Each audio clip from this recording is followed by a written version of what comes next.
আরেকজন আসতেছে না, একটা ফিমেল আরো আছে ওই আপনি এই কর্নারে আসেন, এই কর্নারে আসেন। বলেন আপনার নাম পরিচয় দিয়ে বিষয়টি বলেন, আজকের বিষয়টি। আচ্ছা, এটা আসতেছে। হ্যাঁ বলেন, জোরে জোরে বলেন। কি বলবো? আপনার নাম পরিচয় দিয়ে ঘটনাটা কেন আপনি দাঁড়ালেন, বিষয়টি উনি বলেন। বলছে মধ্যে যেতে, আপনি করবেন না আপনি বলেন, সমস্যা নেই, বলেন। আমি নিয়ে নিই, তারপর আবার বলেন। ঠিক আছে। আচ্ছা, আমরা আজকে প্রেস ক্লাবের সামনে দাঁড়িয়েছি। আমরা আর্টিফিশিয়াল ইন্টেলিজেন্স বা এআই, আচ্ছা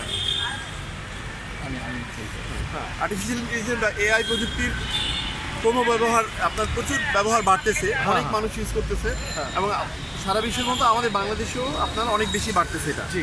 তো এই প্রযুক্তি অত্যন্ত চমৎকার একটা প্রযুক্তি, সারা ইতিহাসের একটা বড় প্রযুক্তি, যেটা আপনার আমাদের জীবনযাত্রায়, আমাদের অর্থনৈতিক অবস্থায়, আমাদের সামাজিকতায় অনেক কিছুতে পরিবর্তন আনবে। কিন্তু এটার অনেক অপব্যবহার শুরু হয়েছে, যেটা আমরা দেখতে পাচ্ছি। ফেক নিউজ, ভুল নিউজ, এটা ফেসবুকে প্রচার করা হচ্ছে, আপনার বিভিন্নভাবে মানুষকে ইনফ্লুয়েন্স করা হচ্ছে। আপনার পড়াশোনার ক্ষেত্রে সবাই এআই টুলসগুলোর উপর নির্ভর করে বিভিন্ন ধরনের অ্যাসাইনমেন্ট করতেছে। আপনার জবের ক্ষেত্রে সমস্যা হচ্ছে, চাকরির ক্ষেত্রে অনেক ক্ষেত্রেই আপনার এআই দিয়ে রিপ্লেসমেন্ট হয়ে যেতে পারে। আপনার এরকম নানানবিধ সমস্যা তৈরি হয়েছে। তো আমরা এআই কালেকটিভ বিশ্বব্যাপী এটা কাজ করে থাকে যে মানুষকে সচেতন করার জন্য।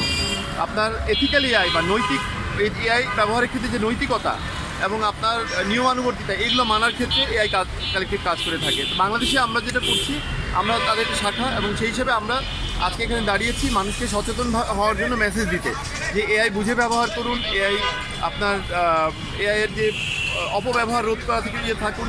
আপনার না বুঝে ক্লিক করবেন না, না বুঝে কোনো কিছু শেয়ার করবেন না, এবং পড়াশোনা, চাকরি সব ক্ষেত্রেই আপনার এআই সহযোগিতা নেওয়ার আগে চিন্তা করুন আপনার নিজের বুদ্ধিমত্তা, নিজের আপনার যে মেধা, সেটার উপর নির্ভর করুন। কারণ সবার আগে মানুষ প্রথম, আপনার যন্ত্র না।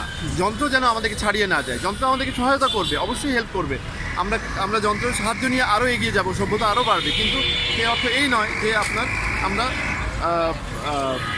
সেই যন্ত্র আমাদেরকে নিয়ন্ত্রণ করবে, বা যন্ত্রের উপরে আমরা এমন নির্ভরশীল হয়ে যাব যে আমরা মানুষ থেকে পিছিয়ে, মানুষের আমার মেধা, চিন্তা শক্তি থেকে পিছিয়ে চলে যাব। এটা যেন না হয়। তো আজকে এই জন্যই আমরা দাঁড়িয়েছি। আমি এবং আমাদের আইটি ইন্ডাস্ট্রির অনেকেই আছেন, এখানে এসছেন।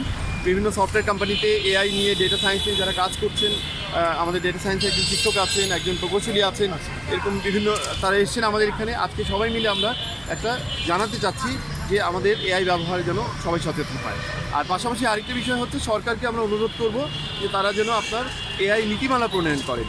এআইয়ের নীতিমালা খসড়া হয়েছে, আমরা খুবই আনন্দিত জেনে, এবং এটার যাতে দ্রুত বাস্তবায়ন হয় এবং এটা ইমপ্লিমেন্টেশনের জন্য, প্রয়োগের জন্য যে ধরনের গভর্নেন্স বা যে ধরনের ফ্রেমওয়ার্ক দরকার, সেগুলো যেন আপনার সরকার উদ্যোগ নেন করার জন্য।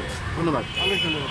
শুধু দর্শক, আমরা জানতে পারলাম আসলে ভুয়া নিউজ, এই যে মিথ্যা প্রোপাকাণ্ড ছড়ানো, একটি ঘটনা না বুঝে না শুনেই নিউজটা করে ফেলে, এবং এই নিউজের ভিত্তিতে এখন তো ইন্টারনেটের যুগ, সারা বিশ্ব এটা দেখে। যার জন্য প্রকৃত যারা নিউজ করে, যারা আমরা প্রকৃত সাংবাদিক, যারা আমরা তথ্য ভিত্তিক কাজ করি, তাদের জন্য হয়ে যায় সমস্যা। আসলে এই সমস্যার সমাধান হওয়ানোর দরকার, যেহেতু ফেক নিউজ, ভুয়া নিউজ এবং মিথ্যা নিউজ, প্রোপাকাণ্ড ছড়ানো, এগুলোর একটা আসলে নীতিমালা হওয়া দরকার, একটা আইন হওয়া দরকার। আমিও সেই বিষয়টি আসলে বিশেষভাবে রাষ্ট্রের প্রতি জানান দিতে চাই। আসলে এই ধরনের ফেক নিউজ যারা করে, তাদেরকে আইনের আওতায় আনা হোক।